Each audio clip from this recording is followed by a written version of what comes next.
السلام علیکم ورحمۃ اللہ وبرکاتہ۔ بسم اللہ الرحمن الرحیم۔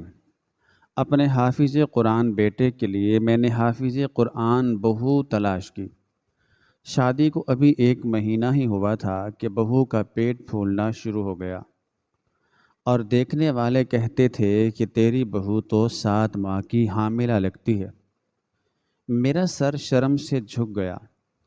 میں نے ایک لیڈی ڈاکٹر سے چیک کرایا تو رپورٹ دیکھتے ہی میرے ہوش خطا ہو گئے، کیونکہ میری بہو، میرا نام سکینہ ہے اور میری زندگی کی کل کائنات میرا اکلوتا بیٹا عبداللہ ہے، جس کی پرورش میں نے اپنے شوہر کی وفات کے بعد نہایت کٹھن حالات میں کی تھی، لیکن میں نے اپنی محنت اور مشقت کو کبھی اپنے بچے کی راہ کا کانٹا نہیں بننے دیا، اور میری سب سے بڑی خوشی اور فخر کا مقام وہ دن تھا جب میرے بیٹے عبداللہ نے محض 12 سال کی عمر میں قرآن پاک حفظ کر لیا اور اس کے سینے میں اللہ کا کلام ہمیشہ کے لیے محفوظ ہو گیا۔ اس دن مجھے یوں لگا جیسے میری زندگی کی تھکن اتر گئی ہو اور میرے شوہر کا دیکھا ہوا وہ خواب پورا ہو گیا ہو جو انہوں نے مرتے وقت مجھ سے بیان کیا تھا۔ عبداللہ جیسے جیسے جوان ہوتا گیا، اس کی پرہیزگاری اور نیکی پورے محلے میں ضرب المثل بن گئی۔ وہ مسجد میں امامت کرواتا اور اس کی تلاوت سن کر راہ چلتے لوگ بھی رک جایا کرتے تھے۔ جب عبداللہ کی شادی کی عمر ہوئی تو میرے دل میں ایک ہی خواہش مچلنے لگی کہ جس طرح میرا بیٹا دیندار اور حافظ قرآن ہے، اس کے لیے زندگی کا ساتھی بھی بالکل ویسا ہی ہونا چاہیے۔ مجھے کوئی دنیا دار یا مال و دولت والی لڑکی نہیں چاہیے تھی، بلکہ میری تلاش ایک ایسی پاک دامن اور حافظ قرآن بہو کے لیے تھی جو میرے گھر کو جنت بنا دے اور میری نسلوں میں بھی دین کی وہی روشنی منتقل کرے جو میں نے اپنے بیٹے کے دل میں جگائی تھی۔ اس مقصد کے لیے میں نے در در کی خاک چھانی اور کئی گھرانوں کے چکر لگائے، لیکن کہیں لڑکی کا لباس مجھے کھٹکتا تو کہیں ان کے گھر کا ماحول میری سوچ سے مطابقت نہیں رکھتا تھا۔ پھر ایک دن میری پرانی سہیلی بشرا نے مجھے ایک گھرانے کا پتہ دیا جو شہر کی ایک پسماندہ لیکن نہایت شریف محلے میں واقع تھا۔ وہ لوگ غریب ضرور تھے، لیکن ان کی شرافت کی گواہی پورا محلہ دیتا تھا۔ جب ان کے گھر رشتہ دیکھنے گئی تو میری ملاقات زینب سے ہوئی، جو اس گھر کی بڑی بیٹی تھی۔ زینب کے چہرے پر ایک عجیب سا نور تھا جو شاید قرآن پاک کی تلاوت اور تہجد گزاری کا ہی اثر تھا۔ اس نے میرے سامنے سر جھکا کر بات کی اور اس کی سادگی اور حیا نے پہلی ہی نظر میں میرے دل کو موہ لیا۔ میں نے اسی وقت فیصلہ کر لیا کہ میرے عبداللہ کے لیے زینب سے بہتر کوئی اور لڑکی اس دنیا میں ہو ہی نہیں سکتی۔ زینب کی والدہ نے مجھے بتایا کہ ان کی بیٹی نے بھی مدرسے سے قرآن پاک حفظ کیا ہے اور وہ ہر وقت اللہ کے ذکر میں مشغول رہتی ہے۔ میں نے بلا تاخیر اس رشتے کو پکا کر دیا اور نہایت سادگی کے ساتھ مسجد میں نکاح کی تقریب منعقد کر کے زینب کو اپنی بہو بنا کر اپنے گھر لے آئی۔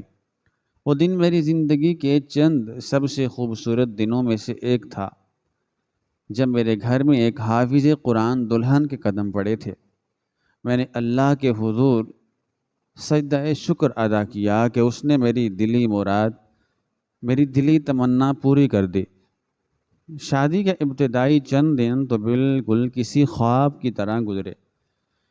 زینب واقعی ایک فرشتہ صفت لڑکی تھی جو صبح سویرے اٹھ کر تہجد پڑھتی اور پھر فجر کی نماز کے بعد قرآن پاک کی تلاوت سے پورے گھر کو منور کر دیتی۔ اس کے اخلاق اور خدمت گزاری نے مجھے اتنا متاثر کیا کہ میں اسے اپنی بیٹیوں سے بھی بڑھ کر چاہنے لگی۔ وہ گھر کے سارے کام اپنے ذمے لے لیتی اور مجھے کسی چیز کو ہاتھ تک نہیں لگانے دیتی تھی۔ عبداللہ بھی اپنی اس شریک حیات سے بے حد خوش تھا، اور یوں لگتا تھا جیسے ہمارے چھوٹے سے گھر میں خوشیوں نے ہمیشہ کے لیے ڈیرے ڈال دیے ہوں۔ لیکن یہ خوشیاں اور یہ سکون زیادہ دیر تک قائم نہ رہ سکا، اور شادی کو بمشکل 1 مہینہ ہی ابھی گزرا تھا کہ حالات نے ایک نہایت خوفناک اور ناقابل فہم کروٹ لی، جس نے میری ساری زندگی کے سکون کو غارت کر کے رکھ دیا۔ میں نے محسوس کرنا شروع کیا کہ زینب کی صحت دن بدن گرتی جا رہی ہے۔ اس کے چہرے کا وہ نورانی پن زردی میں بدلتا جا رہا تھا، اور وہ سارا دن تھکی تھکی اور نڈھال سی رہنے لگی تھی۔ لیکن ان سب باتوں سے بڑھ کر جو چیز سب سے زیادہ پریشان کن اور میری نیندیں اڑانے والی تھی، وہ زینب کے جسم میں آنے والی ایک نہایت عجیب اور حیران کن تبدیلی تھی، جس کا تصور بھی میرے لیے محال تھا۔ میں نے غور کیا کہ اس کا پیٹ غیر معمولی طور پر پھولنا شروع ہو گیا ہے۔ شروع کے 1-2 دن تو میں نے اسے محض معدے کی خرابی یا گیس کی شکایت سمجھ کر نظر انداز کر دیا، اور اسے گھریلو ٹوٹکے اور اجوائن وغیرہ پھانکنے کو کہا۔ لیکن وقت گزرنے کے ساتھ ساتھ وہ ابھار کم ہونے کی بجائے تیزی سے بڑھنے لگا۔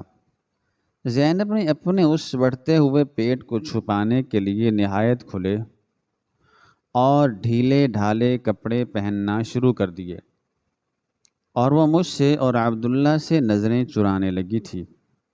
وہ ہر وقت ایک بڑی سی چادر اپنے گرد لپیٹے رکھتی، اور جب بھی میں اس سے اس کی طبیعت کے بارے میں پوچھتی تو وہ گھبرا کر بات ٹال دیتی اور کہتی کہ اسے کوئی تکلیف نہیں ہے، بس ذرا سی کمزوری ہے۔ لیکن ایک عورت ہونے کے ناطے میری آنکھوں سے وہ تبدیلی زیادہ دیر تک چھپی نہیں رہ سکتی تھی۔ ایک دن جب وہ صحن میں کپڑے دھو رہی تھی اور اس کی چادر ذرا سی سرکی تو میرے قدم وہیں کے وہیں جم گئے، اور میرے دل کی دھڑکنیں جیسے سینے میں رک گئیں۔ اس کا پیٹ اتنا زیادہ پھول چکا تھا کہ وہ بالکل کسی حاملہ عورت کی طرح لگ رہی تھی۔ میرے دماغ میں جیسے کسی نے ہتھوڑے برسانا شروع کر دیے، اور میری آنکھوں کے سامنے اندھیرا چھا گیا۔ میں نے دیوار کا سہارا لیا تاکہ گرنے سے بچ سکوں۔ یہ کیسے ممکن تھا؟ شادی کو تو ابھی بمشکل 4 ہفتے ہی گزرے تھے، اور 1 مہینے کے اندر کسی بھی عورت کا پیٹ اس قدر نمایاں نہیں ہو سکتا جب تک کہ اس کے پیچھے کوئی اور بھیانک راز نہ چھپا ہو۔ میری تو سوچنے سمجھنے کی صلاحیت ہی سلب ہو گئی تھی، اور میں راتوں کو اٹھ اٹھ کر رونے لگی کہ یا اللہ، یہ تو نے میری کس گناہ کی سزا مجھے دی ہے؟ جس بہو کو میں نے اتنا پرہیزگار اور حافظ قرآن سمجھ کر اپنے گھر کی عزت بنایا تھا، کیا وہ واقعی اندر سے اتنی ہی پاک دامن ہے، یا اس نے مذہب اور شرافت کا لبادہ اوڑھ کر مجھے اور میرے معصوم بیٹے کو دھوکہ دیا ہے؟ میرے دل میں شکوک و شبہات کے ایسے زہریلے سام پھنکارنے لگے جنہوں نے میرا سارا سکون ڈس لیا تھا۔ میں عبداللہ کو دیکھتی جو بالکل بے خبر اور اپنی دنیا میں مگن تھا، تو میرا کلیجہ کٹ کر رہ جاتا کہ اگر اسے اس بات کی بھنک بھی پڑ گئی تو اس پر کیا گزرے گی۔ میں نے اس معاملے کو کچھ دن مزید دبائے رکھا تاکہ شاید مجھے میری آنکھوں کا دھوکہ ثابت ہو جائے، لیکن ایسا نہ ہوا، بلکہ صورتحال دن بدن بگڑتی چلی گئی، اور جو بات صرف میرے مشاہدے تک محدود تھی وہ بہت جلد محلے کی عورتوں کی نظروں میں بھی آ گئی۔ ایک دوپہر میری پڑوسن سغرا اور رشتے کی بہن کلثوم میرے گھر آئیں تو زینب ان کے لیے چائے بنا کر لائی۔ جیسے ہی زینب کمرے میں داخل ہوئی تو ان دونوں کی تیز اور کھوجتی ہوئی نظریں زینب کے وجود پر گڑ گئیں۔ زینب نے اگرچہ بہت موٹی چادر اوڑھ رکھی تھی، لیکن پھر بھی اس کا بڑھا ہوا پیٹ اور اس کے چلنے کے انداز میں آنے والا بھاری پن چھپ نہ سکا۔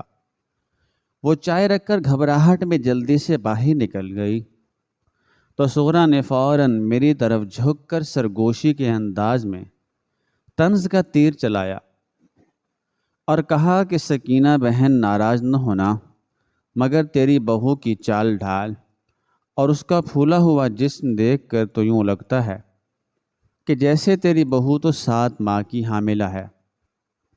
یہ سننا تھا کہ مجھے یوں لگا جیسے کسی نے میرے اوپر ابلتا ہوا پانی ڈال دیا ہو۔ میرے کانوں سے شعلے نکلنے لگے اور میرا سر شرم سے جھک گیا۔ کلثوم نے بھی سغرا کی ہاں میں ہاں ملاتے ہوئے کہا کہ سچ کہہ رہی ہے سغرا، میں نے بھی یہ بات نوٹ کی ہے۔ ہم عورتیں ہیں اور ایک نظر میں پہچان لیتی ہیں کہ کس کا پیٹ کس وجہ سے پھولا ہوا ہے۔ شادی کو بھی 1 مہینہ ہوا ہے اور لڑکی 7ویں مہینے کی حالت میں لگ رہی ہے۔ کہیں تم لوگوں کے ساتھ کوئی بہت بڑا ہاتھ تو نہیں ہو گیا؟ یہ تانے اور یہ باتیں میرے لیے کسی زہریلے خنجر سے کم نہیں تھے جو میرے دل کے آر پار ہو رہے تھے۔ میں نے بمشکل اپنی آنسوؤں کو قابو کیا اور کانپتی ہوئی آواز میں ان کو جھڑکتے ہوئے کہا کہ تم لوگ خدا کا خوف کرو۔ میری بہو حافظ قرآن ہے اور وہ ایک شریف گھرانے کی بیٹی ہے۔ اس پر ایسی تہمت لگاتے ہوئے تمہاری زبان کیوں نہیں جل گئی؟ وہ تو بس اس کے معدے کا کوئی مسئلہ ہے جس کی وجہ سے سوزش ہو گئی ہے۔ لیکن سغرا نے نہایت حقارت سے منہ بناتے ہوئے کہا کہ معدے کی سوزش اور 7 ماہ کے حمل کے ابھار میں بہت فرق ہوتا ہے۔ سکینہ بہن، تم خود کو تسلی دینا چاہتی ہو تو دیتی رہو، لیکن محلے میں تو باتیں شروع ہو چکی ہیں اور لوگ طرح طرح کی چیمگوئیاں کر رہے ہیں۔ ان کے جانے کے بعد میں نے دروازہ بند کیا اور اپنے کمرے میں جا کر دھاڑیں مار مار کر رونے لگی۔ میری عزت اور میری خاندانی شرافت کو سرے بازار نیلام کیا جا رہا تھا اور میں کچھ نہیں کر پا رہی تھی۔ میرا ذہن بار بار ایک ہی طرف جا رہا تھا کہ ضرور زینب نے شادی سے پہلے کوئی ایسا گھناؤنا گناہ کیا ہے جس کا بوجھ وہ میرے گھر میں لے آئی ہے، اور اب وہ سب مجھ پر اور میرے بیٹے پر تھوپنا چاہتی ہے۔ میں نے زینب کی سادگی اور اس کے قرآن پڑھنے کو اس کی پاکیزگی کی دلیل سمجھا تھا، لیکن اب مجھے لگ رہا تھا کہ وہ سب صرف ایک ڈھونگ تھا۔ مجھے اپنی پسند اور اپنے فیصلے پر شدید غصہ آنے لگا اور میں زینب سے شدید نفرت محسوس کرنے لگی۔ وہ میرے سامنے آتی تو میرا دل کرتا کہ اس کا گلا دبا دوں اور اس سے پوچھوں کہ تو نے میرے معصوم بیٹے کی زندگی کیوں برباد کی، لیکن میں کوئی بھی قدم اٹھانے سے پہلے مکمل یقین کر لینا چاہتی تھی، کیونکہ یہ کسی کی زندگی اور عزت کا معاملہ تھا اور میں بغیر کسی ٹھوس ثبوت کے کوئی ہنگامہ کھڑا کر کے تماشا نہیں بنانا چاہتی تھی۔ میں نے کئی راتیں جاگ کر گزاری اور زینب کی حرکات و سکنات پر کڑی نظر رکھنا شروع کر دی۔ میں نے دیکھا کہ وہ راتوں کو اٹھ کر تہجد کی جائے نماز پر روتی رہتی ہے اور اکثر درد سے دوری ہو کر اپنے پیٹ کو دباتی ہے۔ اس کی آنکھوں کے نیچے گہرے سیاہ حلقے پڑ چکے تھے اور اس کا جسم سوکھ کر کانٹا ہوتا جا رہا تھا، جبکہ پیٹ مسلسل پھولتا جا رہا تھا۔ اس کے رونے اور درد میں تڑپنے کو میں نے اس کے گناہوں کا پچھتاوا اور ڈر سمجھا۔ مجھے لگا کہ اسے اپنا راز فاش ہونے کا خوف کھائے جا رہا ہے اور اسی لیے وہ اندر ہی اندر گھل رہا ہے۔ عبداللہ چونکہ سارا دن مدرسے اور دکان کے کاموں میں مصروف رہتا تھا اور رات کو تھک ہار کر سو جاتا تھا، اس لیے وہ ان باریکیوں کو نہیں سمجھ پا رہا تھا اور اسے زینب کی حالت کا اندازہ صرف ایک بیماری کی حد تک تھا۔ وہ اکثر مجھ سے کہتا کہ امی، زینب کی طبیعت ٹھیک نہیں لگتی، آپ اسے کسی ڈاکٹر کے پاس لے جائیں، لیکن میں اسے کیا بتاتی کہ مجھے اس کی بیماری میں کیا نظر آ رہا ہے۔ آخر کار جب میرے صبر کا پیمانہ لبریز ہو گیا اور محلے والوں کی چبھتی ہوئی نظریں اور طعنے برداشت کرنا میرے لیے ناممکن ہو گیا، تو میں نے فیصلہ کیا کہ اب اس معاملے کو مزید لٹکایا نہیں جا سکتا۔ مجھے حقیقت جاننی ہی ہوگی، چاہے وہ حقیقت کتنی ہی کڑوی، سچی اور بھیانک کیوں نہ ہو، اور اس کے لیے مجھے کسی ماہر ڈاکٹر کے پاس لے جانا ہوگا جو مجھے رپورٹ کے ذریعے تصدیق کر دے کہ اس کے پیٹ میں واقعی کوئی گناہ پل رہا ہے یا میری سوچ غلط ہے۔ میں نے ایک صبح عبداللہ کے کام پر جانے کے بعد زینب کو اپنے پاس بلایا۔ میری آنکھوں میں غصہ اور لہجے میں بلا کی سختی تھی۔ میں نے اس سے کہا کہ جا کر اپنی چادر پہن لو اور تیاری کر لو، ہم ابھی اسی وقت شہر کی سب سے بڑی اور مشہور لیڈی ڈاکٹر کے پاس جا رہے ہیں۔ زینب جب سنا تو اس کے چہرے کی رہی صحیح رنگت بھی اڑ گئی اور وہ خوف سے تھر تھر کانپنے لگی۔ اس نے روتے ہوئے میرے ہاتھ پکڑ لیے اور میری منتیں کرنے لگی کہ امی جان، مجھے کسی لیڈی ڈاکٹر کے پاس مت لے کر جائیں، میں بالکل ٹھیک ہوں، بس مجھے کچھ دن کا وقت دے دیں، میں خود ہی ٹھیک ہو جاؤں گی۔ اس کی اس گھبراہٹ اور لیڈی ڈاکٹر کے پاس جانے سے انکار نے میرے شکوک و شبہات کو مکمل یقین میں بدل دیا کہ دال میں کچھ کالا نہیں بلکہ پوری دال ہی کالی ہے، اور یہ لڑکی اپنا راز چھپانے کے لیے ہسپتال جانے سے ڈر رہی ہے۔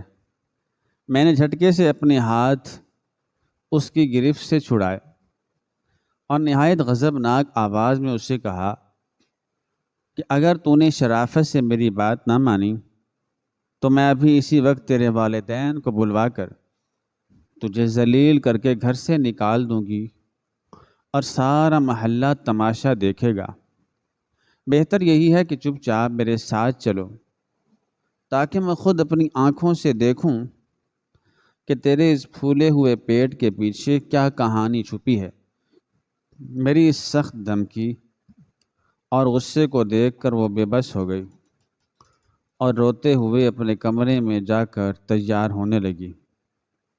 میں نے اپنا برقع پہنا اور ہم دونوں گھر سے باہر نکل کر ایک رکشے میں سوار ہو گئے۔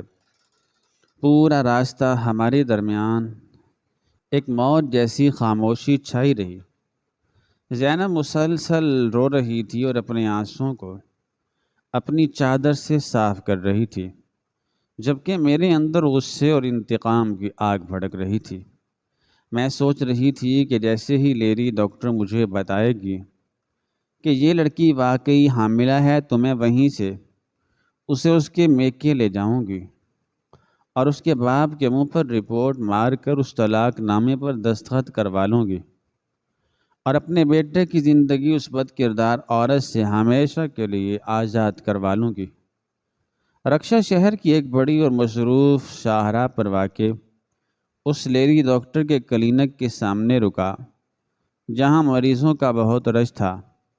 میں نے زینب کو بازو سے پکڑا اور سختی سے اسے اندر کی طرف لے گئی۔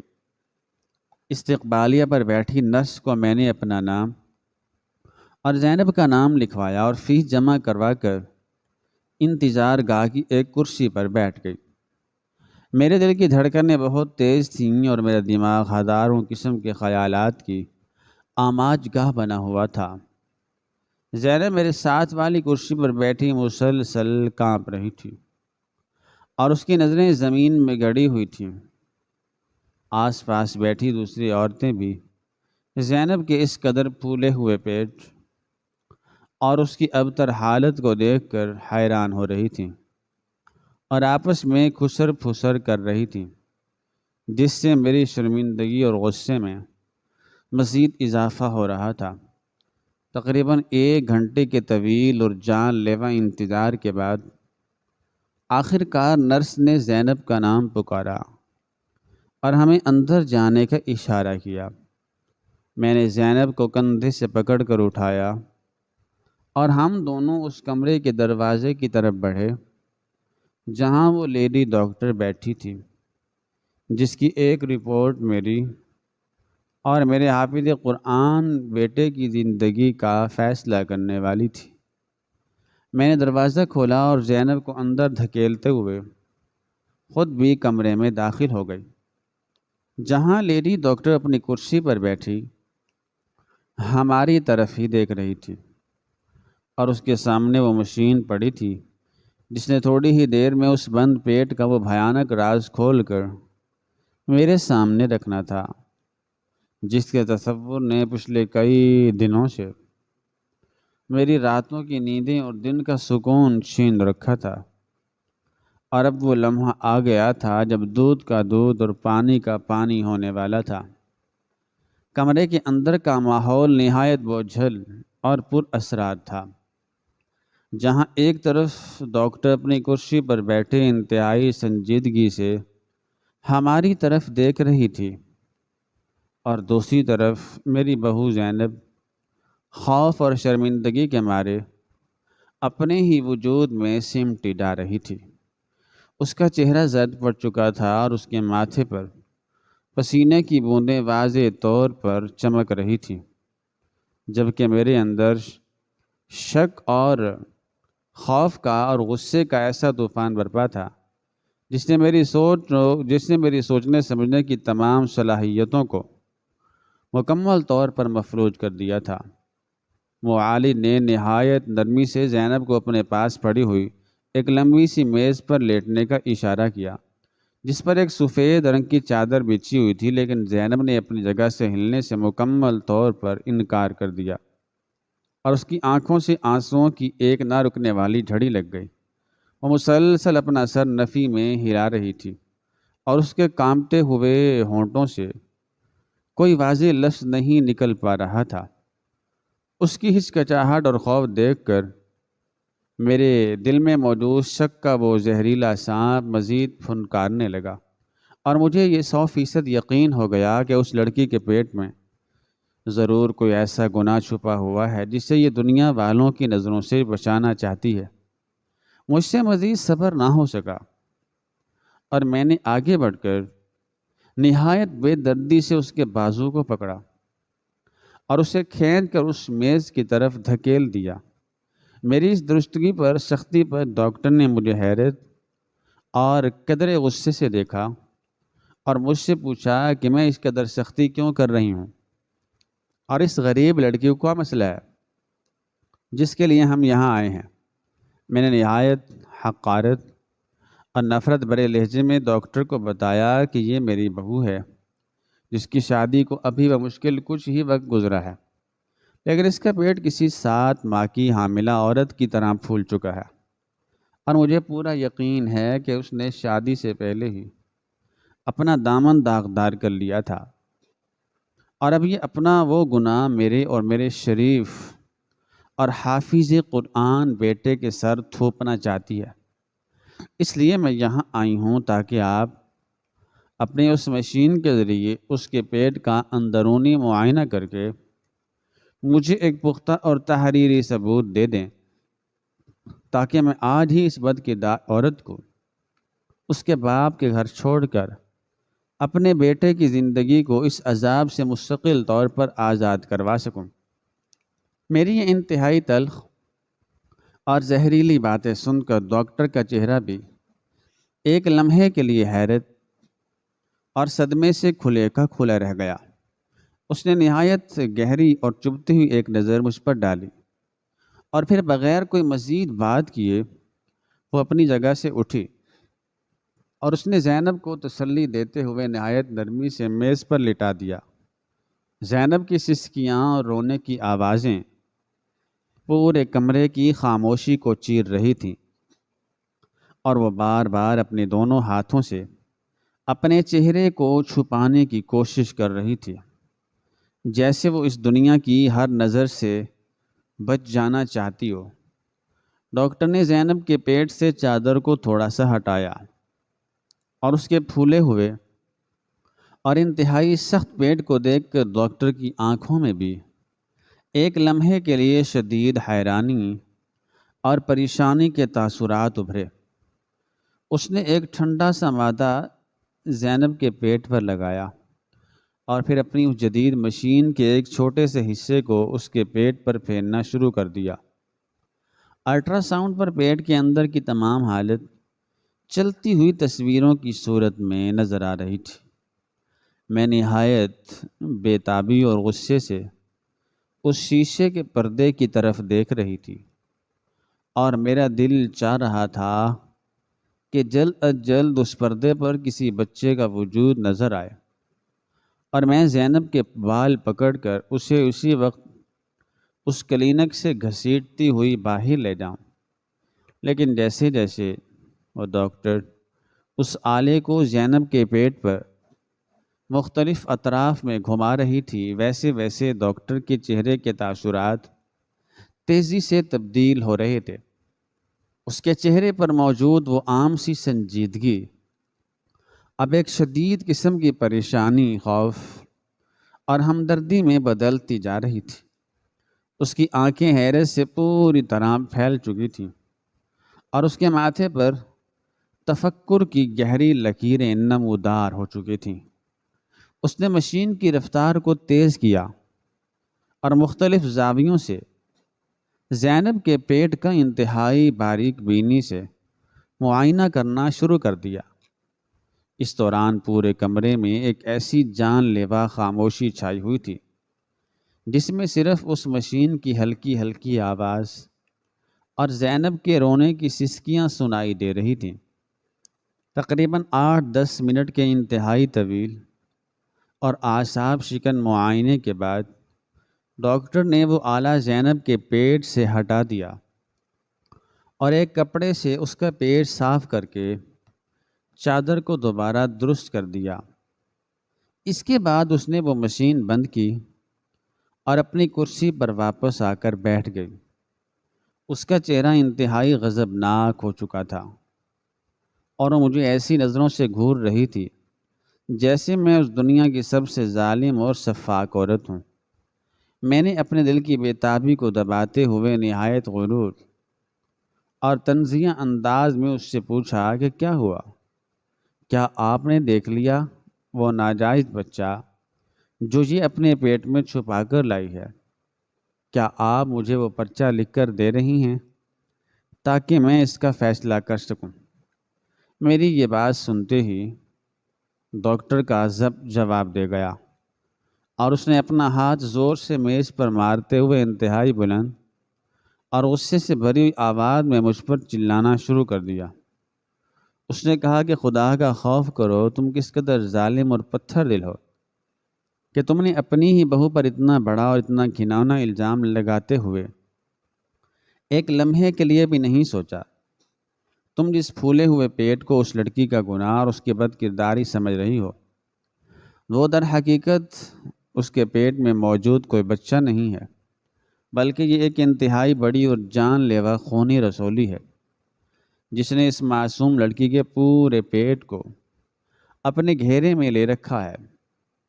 ڈاکٹر کے منہ سے نکلنے والا یہ ایک لفظ خونی رسولی میرے کانوں میں کسی بم کے دھماکے کی طرح گونجا اور میرے پیروں تلے سے زمین یکدم پوری طرح سے کھسک گئی۔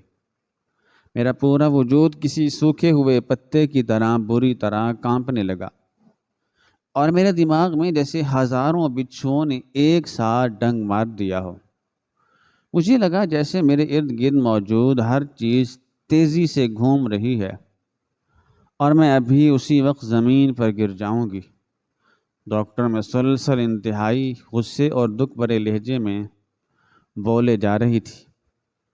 اس نے مجھے بتایا کہ اس لڑکی کے پیٹ میں خون اور گوشت کا ایک ایسا خطرناک لوتھڑا بن چکا ہے جو تیزی سے بڑا ہو رہا ہے اور وہ اس کے جسم کا سارا خون اور ساری طاقت چوس رہا ہے، جس کی وجہ سے اس کا رنگ زرد پڑ گیا ہے اور اس کا جسم سوکھ کر کانٹا ہو گیا ہے۔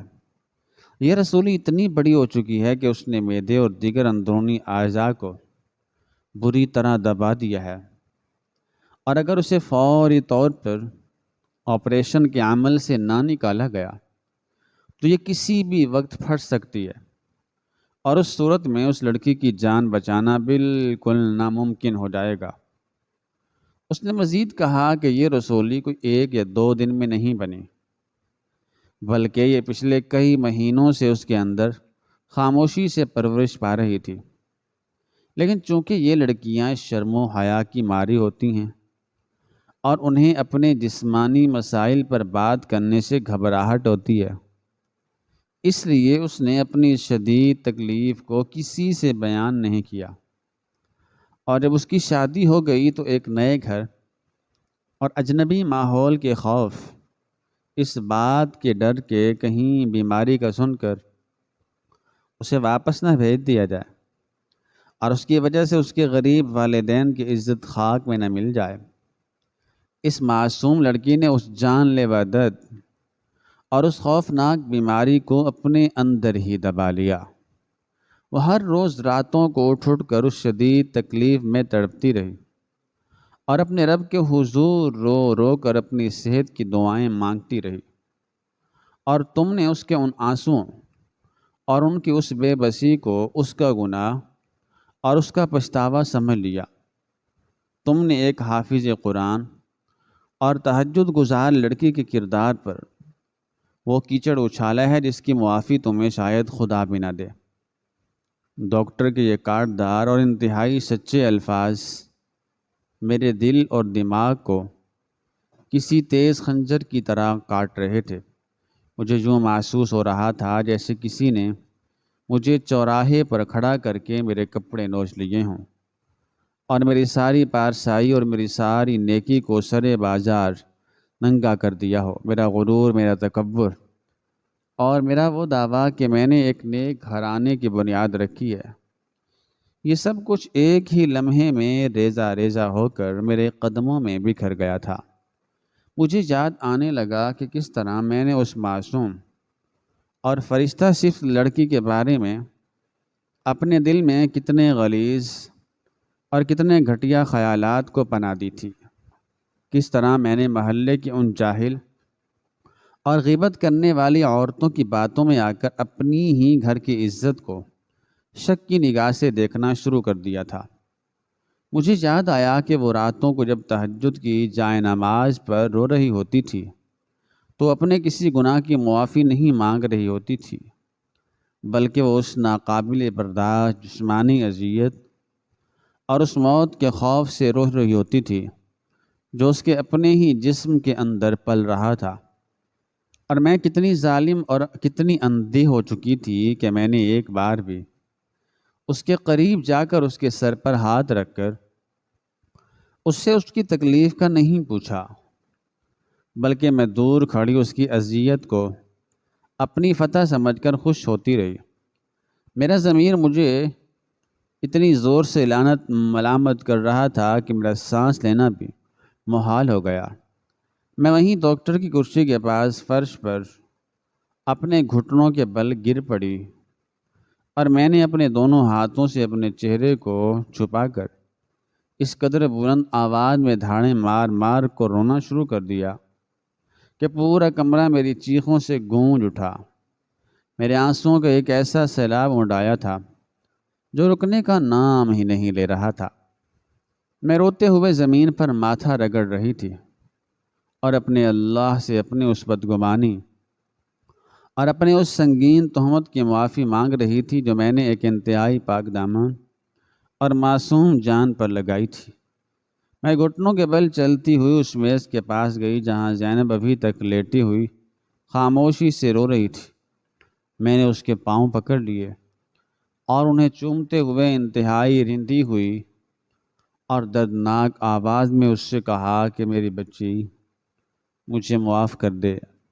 میں ایک اندھی اور جاہل عورت ہوں جس کی عقل پر شک اور بدگمانی کا ایسا پردہ پڑ گیا تھا کہ میں سچ اور جھوٹ کی پہچان ہی کھو بیٹھی تھی۔ میں نے تجھے بیٹی کہا لیکن تیرے ساتھ ایسا سلوک کیا جو کوئی دشمن بھی نہیں کرتا۔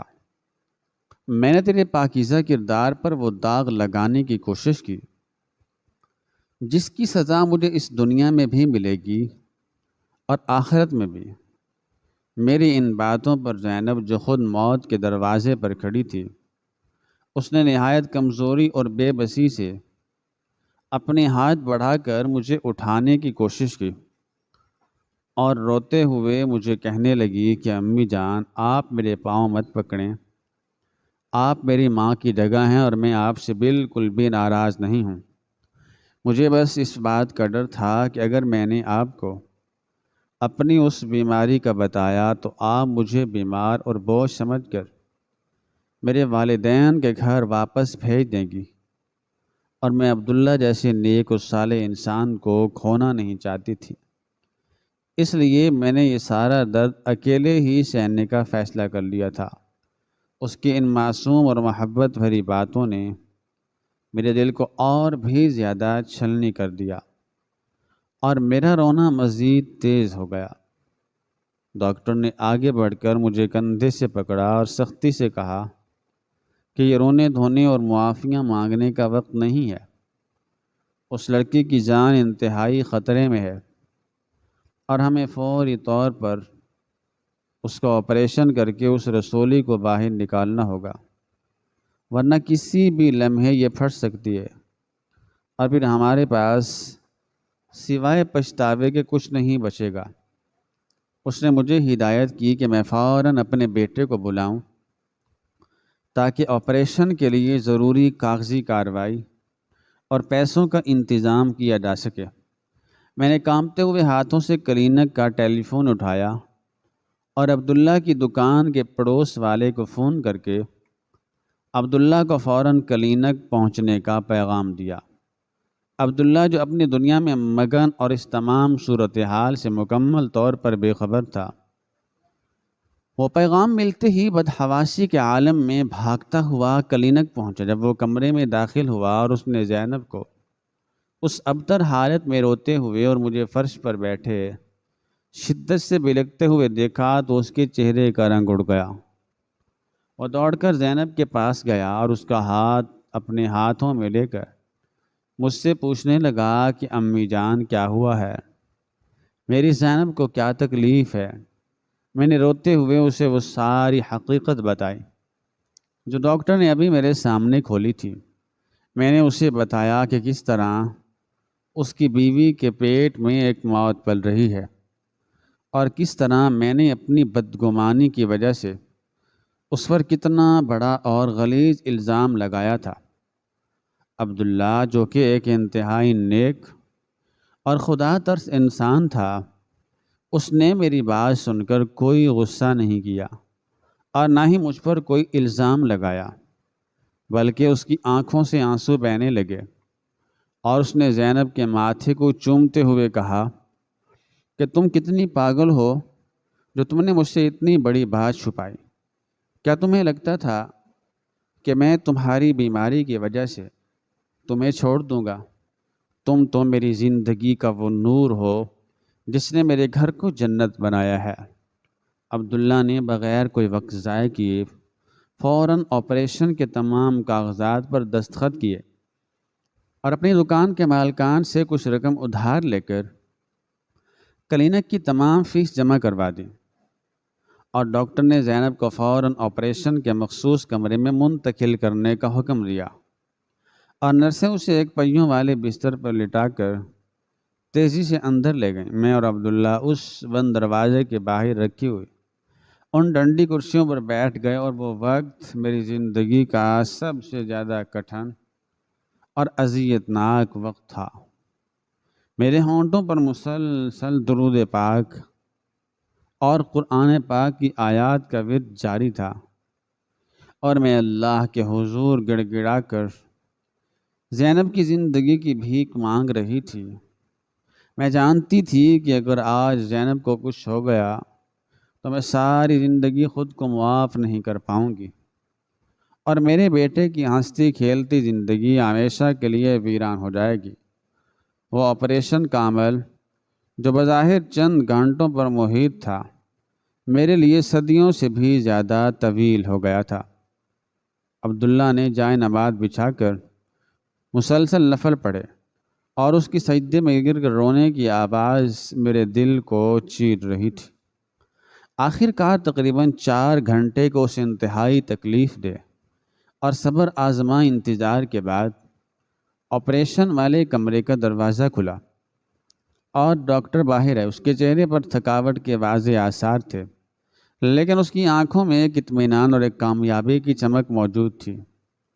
اس نے ہمارے قریب آ کر ایک لمبا سانس لیا اور کہا کہ اللہ کا لاکھ لاکھ شکر ہے کہ ہم نے وقت پر وہ خونی رسولی نکال دی ہے جو اس قدر بڑی ہو چکی تھی کہ اس نے اس کے پورے پیٹ کو گھیر رکھا تھا، اور اگر تھوڑی سی بھی مزید تاخیر ہو جاتی تو اس رسولی کا پھٹنا یقینی تھا۔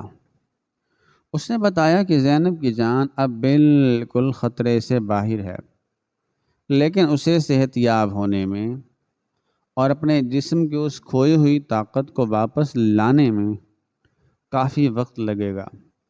یہ خوشخبری سنتے ہی میں نے وہیں کلینک کے فرش پر سجدہ شکر ادا کیا اور میرے آنسوؤں نے ایک بار پھر میرے چہرے کو بھگو دیا، لیکن اس بار یہ آنسو خوشی اور اللہ کی رحمت پر شکر گزاری کے تھے۔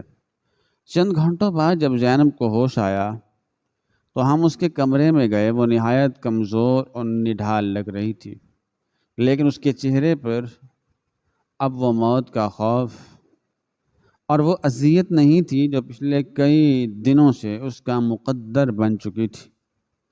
عبداللہ نے اس کا ہاتھ پکڑا اور اسے پیار سے دیکھتے ہوئے کہا، اب تم بالکل ٹھیک ہو اور ہمیں بس تمہاری صحت کا خیال رکھنا ہے۔ میں نے آگے بڑھ کر اس کے ماتھے پر بوسہ دیا اور اسے یقین دلایا کہ آج کے بعد میں اسے اپنی سگی بیٹی سے بھی زیادہ چاہوں گی اور اس کی ہر تکلیف کو اپنی تکلیف سمجھوں گی۔ زینب مسکرائی اور اس کی اس مسکراہٹ نے میرے اندر کے سارے بوجھ کو ہلکا کر دیا۔ ہم نے چند دن کلینک میں گزارے اور جب ڈاکٹر نے زینب کو گھر جانے کی اجازت دے دی تو ہم اسے لے کر محلے میں واپس آ گئے۔ ہمارے محلے میں داخل ہوتے ہی سغرا اور کلثوم سمیت وہ تمام عورتیں جو چند دن پہلے زینب کے کردار پر طرح طرح کی باتیں بنا رہی تھیں اور مجھ پر طنز کے تیر چلا رہی تھیں، وہ سب ایک دم سے اکٹھی ہو کر ہمارے گھر کے دروازے پر آ گئیں اور ان کے چہروں پر ایک عجیب سا تجسس اور سوالیہ نشان تھے۔ وہ یہ جاننے کے لیے بےتاب تھی کہ آخر کار میں اپنی بہو کو کہاں لے کر گئی تھی اور اب اس کا وہ پھولا ہوا پیٹ کہاں غائب ہو گیا ہے۔ میں نے زینب کو عبداللہ کے سہارے اندر کمرے میں بھیجا اور پھر پلٹ کر ان عورتوں کی طرف دیکھا۔ آج میرے اندر کوئی شرمندگی اور کوئی جھجک نہیں تھی، بلکہ میری آنکھوں میں ایک ایسا فخر اور ایک ایسا غصہ تھا جس نے ان تمام عورتوں کو ایک قدم پیچھے ہٹنے پر مجبور کر دیا۔ میں نے انتہائی بلند اور گرجدار آواز میں ان سب کو مخاطب کرتے ہوئے کہا کہ تم سب سن لو کہ میری بہو، جس پر تم لوگوں نے 7 ماہ کی حاملہ ہونے کا گھناؤنا الزام لگایا تھا اور اس کے پاکیزہ کردار کو اچھالا تھا، وہ کوئی گناہ نہیں تھا، بلکہ اس کے پیٹ میں ایک انتہائی بڑی خونی رسولی تھی جو اس کی جان لے رہی تھی، اور وہ اپنی شرم و حیا کی وجہ سے کسی کو بتا نہیں پا رہی تھی۔ میں نے انہیں وہ رپورٹس اور وہ تمام ثبوت دکھائے جو ڈاکٹرز نے مجھے دیے تھے اور ان سے کہا کہ تم لوگوں کی زبانوں نے ایک ایسی تہمت لگائی ہے جس کا حساب تمہیں روز قیامت اللہ کی عدالت میں دینا پڑے گا۔ میری یہ کھری اور سچی باتیں سن کر ان تمام عورتوں کے سر شرم سے جھک گئے اور ان کے پاس بولنے کے لیے کوئی بھی لفظ باقی نہیں بچا۔ وہ ایک ایک کر کے وہاں سے کھسکنا شروع ہو گئیں اور مجھے اس بات کا مکمل یقین ہو گیا کہ اب کبھی کوئی اس گھر کی عزت اور میرے اس فرشتہ صرف بہو کی طرف آنکھ اٹھا کر بھی نہیں دیکھے گا۔ اس دن کے بعد میری زندگی مکمل طور پر بدل گئی۔ میں نے اپنے دل سے ہر قسم کے شک اور بدگمانی کو ہمیشہ کے لیے نکال پھینکا، اور زینب کی ایسی خدمت اور ایسی دیکھ بھال کی کہ وہ چند ہی مہینوں میں دوبارہ سے بالکل صحت یاب ہو گئی۔ اس کے چہرے کا وہ نورانی پن اور وہ رونق واپس آ گئی۔ ہمارے دل اور ہمارے گھر میں ایک بار پھر سے وہی سکون اور وہی خوشیاں لوٹ آئیں جو اس بھیانک شک کی وجہ سے کئی کھو گئی تھیں۔ عبداللہ اور زینب کی محبت اور ان کا آپس کا رشتہ مزید گہرا ہو گیا، اور میں ہر روز اللہ کے حضور سجدہ شکر ادا کرتی رہی کہ اس نے مجھے ایک بہت بڑے گناہ اور ایک انتہائی سنگین تہمت سے بچا لیا اور میرے گھر کو ٹوٹنے سے محفوظ رکھا، اور یوں میری زندگی کی کل کائنات میرا بیٹا اور میری وہ پاک دامن حافظ قرآن بہو ہنسی خوشی اپنی زندگی کے اس خوبصورت اور پرسکون سفر پر گامزن ہوئے جہاں شک کی کوئی گنجائش نہیں تھی۔